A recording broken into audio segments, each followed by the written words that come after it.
Tek kënga Dedikim, domethënë se thua dhe përmend kompozitorën dhe gjithë, janë bashkëpunëtorët e tu që ke bashkëpunuar edhe në projekte të tjera, apo domethënë varësisht nga projekti edhe bashkëpunëtorët? Po, unë kam bashkëpunuar me shumë njerëz, me shumë artistë, por jam fillimisht njeri i cili mundohem të punoj dhe të bashkëpunoj me njëjtet njerëz.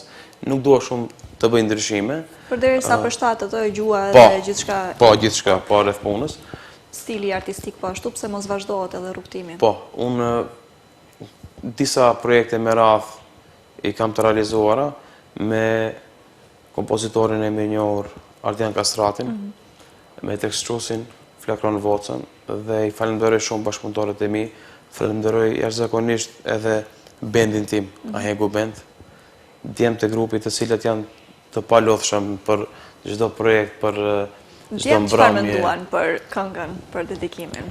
Ata e pëlqejtën jashtëzakonisht shumë dhe ishin përkrasit më të mëdhej të mi, të cilët më thanë vazhdo, ne do të na kesh neve në përkraje, do të bëjmë diçka të bukur, do të del me të vërtet e bukur dhe ja realizimi doli në fund.